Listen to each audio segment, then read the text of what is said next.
हाय, hello, नमस्कार. आज आपण करत आहोत सुका बोंबील मसाला. चला तर मग सुरुवात करूया.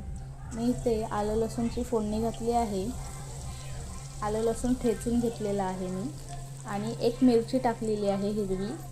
त्याचबरोबर कोथिंबीर आणि कढीपत्ता टाकून घेतला आहे.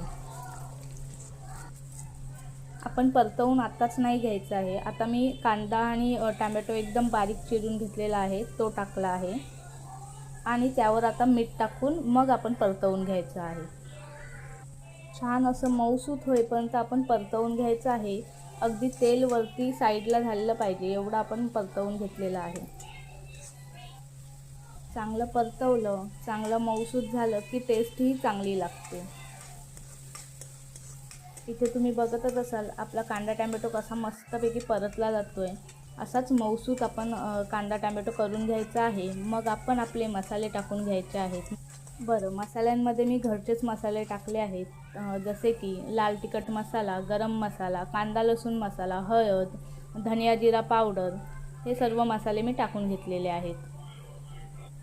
सेकंड स्टेप, मसाला टाकून झाला की इथेही चांगलं परतवून घ्यायचं आपण, जेणेकरून मसाले आणि कांदा टॅमॅटो एकजीव होऊन जाईल.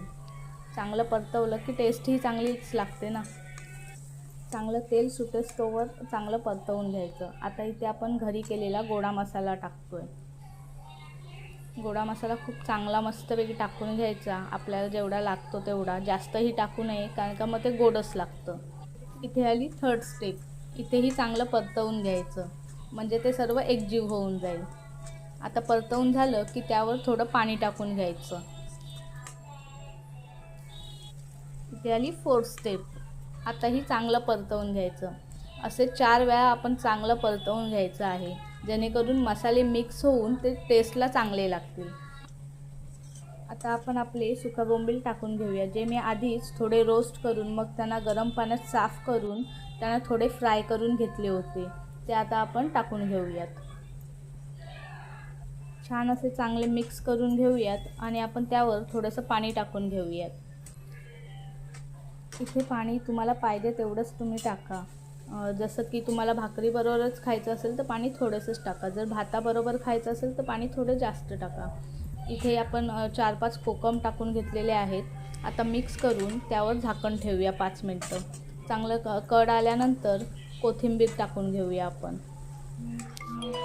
कोथिंबीर टाकून चव अजून वाढते, त्यामुळे कोथिंबीर नक्की टाका.